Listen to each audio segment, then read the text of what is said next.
Hello, Katden lovers and Katden followers, abay Mami Min.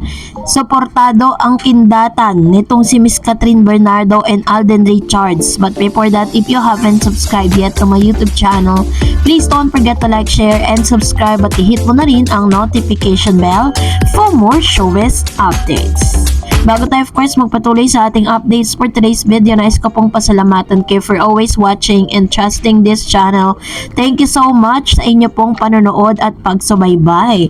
At ngayong araw pag-usapan natin ito dahil talagang hanggang sa ngayon ay hindi pa rin nakaka-get over ang ilan sa mga Katden fans at ilan sa mga fans si Alden Richards and Catherine Bernardo at ng ilang mga GMA Sparkle artists, no? Kung saan kasama dito si Alden, David Licauco, Roro Madrid na talagang pinag-usapan po dito po sa nasabing events.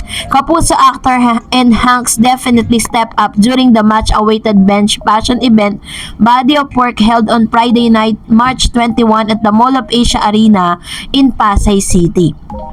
With several models and celebrities gracing the catwalk, our Kapuso male personality stood out.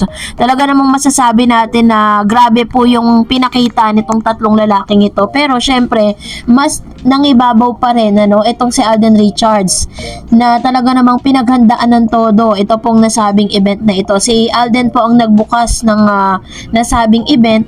At syempre po, talaga namang inabangan din ng ilan sa mga paayuda ni Catherine Bernardo at Alden Richards na kung saan binasag ang lahat ng mga kanigahan ng ilang mga bashers po kay Catherine at Alden Richards. Kasi dito pinakita nila at pinatunayan nila na fake ang lahat ng mga lumalabas sa balita na nagdedmahan at hindi na nga po nag-uusap at wala nang pakialamanan si Miss Kat at si Mr. Alden Richards sa isa't isa. Dahil nakita naman natin, 'di ba, mga resibo na nagkalat. At the same time, hindi man nila sadyain na talagang na parang walang mga ganap dun sa on stage, pero sa backstage dun po nagaganap ang lahat, 'di ba? Pero aside from that, of course, natuwa din ang mga netizen kasi yung pamilya po or daddy po ni Mr. Alden Richards na si Daddy Bay ay supportive po para sa kanyang anak, na kung saan nag-post pa ito dun po sa kanyang IG stories ng ilan sa mga kaganapan at highlights nga dito sa kanyang anak.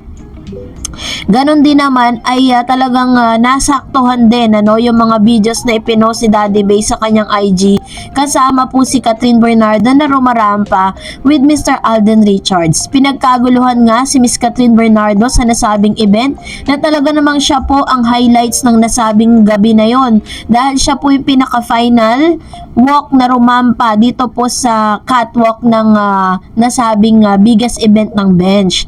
Naging successful nga ang lahat ng ito, and ganun din po is talagang ever very supportive talaga itong si Tita Min. Sinabi nga niya Tita Min daw, Mami Min, dahil talagang suportado niya ang kindatan, tinginan nitong si Mr. Alden Richards at Catherine Bernardo dahil nandun din po siya, namataan siya doon na talagang sobrang happy na nakita niyang rumarampa si Mr. Alden Richards mismo sa harapan niya, na talagang tinitignan niya mula ulo hanggang paa si Alden.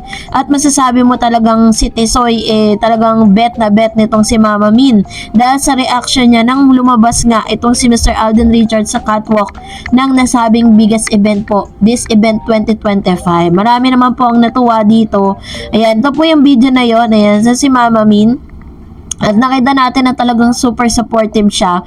And then sa IG account niya din, meron din tayo nakita mga post ng video ni Mami Min kung saan pinost niya rin ang video nitong si Alden Richards.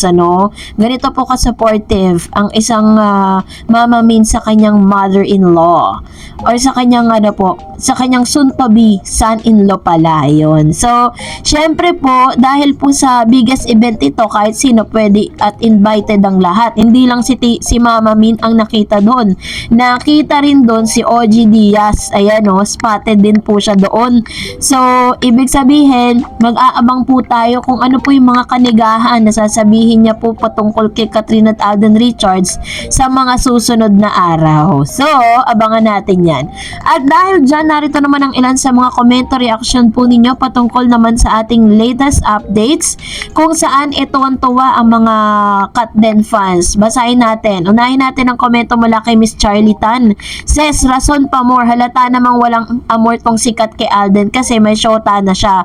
Sige lang Alden, sa gwapo mong yan makakahanap ka ng babaeng baget para sa'yo. Pinaasa ka lang nung girl. Wag ka nang umasa Alden kahit pa mag-usap sa backstage pero di naman pinansin sa stage nung pa-ending na ng show.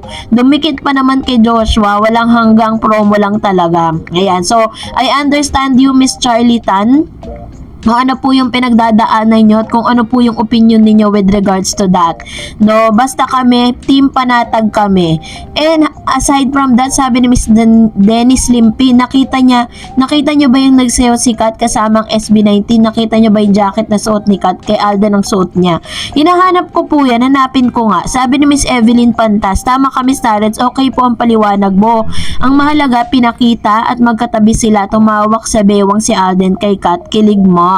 Ayan, ito naman yung kanyang komento with regards to this, ano. Kasi totoo naman, di naman talaga sila pumunta doon para mag-promote ng movie, para maglambingan sila sa stage. Nandun po sila dahil meron silang trabaho at ang kanila pinopromote ay mga produkto. Hindi po sila nagpo-promote ng lab team, 'di ba? Kaya hindi sila pumunta doon as Kat din. Pumunta sila doon at Alden Richards and Catherine Bernardo na sana maunawaan ng marami. Sabi ni Miss Nelda Haga, bilang Alden fan, nasasaktan din para sa kanya. Pansin ko lang si Alden na nagmamahal kay Kat. Sabi ni Miss Charlie, ito na naman kung makahawak sa bewang, halos ayaw niyang pansinin ni Kat nung ending ng show. Kasi nga may showta na tong si Kat. Alden, please lang humanap. Ito yung sinabi niya kanina. So, talagang sa sa mga ganitong klase ng event, merong mga masasaya, meron ding hindi. Merong mga parang masaya sila sa mga nagaganap at nangyayari, meron ding hindi. Which is parang accepted natin 'yan dahil iba-iba naman tayo ng ng perception at iba-iba tayo ng opinion patungkol sa mga bagay-bagay, Well, kung hindi talaga silang magkatuluyan in the end, 'di ba? At least pinasaya niya tayong lahat. Sabi ni Miss Virgie Pamposa, ay true Ma'am Dars, grabe, napakaganda at sexy and very hot na si Miss Catherine. Grabe, maladyosa, grabe, pang universe ang pagrampa niya. Kuhang-kunya ang rampa ni Pia Wurtzbach. Pang universe din ang beauty queen. Beauty niya, grabe, dyosa talaga siya. Actually, yun nyo hindi po siya ganun yung parang sobrang kaputian. Talagang kulay niya, morena lang talaga siya. Hindi siya, pero yung pagka-morena niya, makinis. Kasi syempre, alam nyo na, may nagpaalaga na sa niya, skin niya. Kaya talagang masasabi mo flawless talaga siya. At very confident siya Sabi ni Miss Janet, sa totoo lang, kahit ako nalungkot nung nakita ko na parang nagdededbahan sila. Sabi ko, parang totoo yata yung balita na wala na talaga. Pero, nung napansin ko yung last na rampa, parang may tinginan na palihim. Pero parang sabi ko, ang awkward lahat ng beso pero sila hindi. So, mabuti na lang nag-post si Miss Nate. Salamat talaga kay Miss Nate at di naman ako nakatulog kagabi. Doon pa sa harap si OG Diaz. True, diba? Pinakita ko sa inyo kanina. Kaya mag-abang lang tayo. Ano kaya ilalabas ni OG? Maaring, meron siyang ilalabas na news dyan about dun sa event. Diba? Kasi nandun talaga siya Nakita ko siya nasa harapan. Tapos, nakuhanan din siya ng video na Republika, parang Republika ng Showbiz, ganun, diba? And we are still waiting for their, yung kanilang statement with regards to this. Syempre, ang lahat naman ng mga ganitong klase is meron pong positive at saka negative side. Kaya antayin natin. Sabi ni Miss Raquel, huwag nyo nalang pansin yung mga mahilig sa issue, basta tayo panatag Kat din. Yung TikTok sa SB19, kasama si Catherine na suot ni Kat yung jacket ni Alden. At si Alden, yung nag-video sa kanila. Ayun. So, tingnan natin. Hanapin natin yung video na sinasabi po ninyo. Nasa TikTok kaya siya. So, I'm gonna check it after this. And sabi naman ni Miss Mary Jane Pamplona, yes, tama po kay Miss Tareds, mas maganda po ang paliwanag nyo po, klaradong klarado. Ayan, salamat Ma'am Shi. Sabi ni Miss RD, so congratulations pambansang Ginoo David. Actually, pati si David Licao ko po, Kaya talagang bumida po dito po sa nasabing event ha. Grabe din po yung kanyang ginawa dito ha. And another one, sabi ni Miss Tita Esparagay, "Hi Miss Star Eds, I'm here again. Agree ako sa mga explain mo, pumunta sila para mag-work, di maglandian or anong tawag dyan. Dapat open-minded ang mga Pilipino. Wag nang bigyan ng maling issue ng mga bashers. Matindi, basta team panatag lang ang mga katden. God bless you and your family, Miss Dar." Thank you Ma'am si Tita Esparagay 9669. Thank you so much. And that's it for today. For more videos and updates, please don't forget to like and subscribe, and please don't forget to follow my Facebook page, Dar Eds TV. God bless everyone!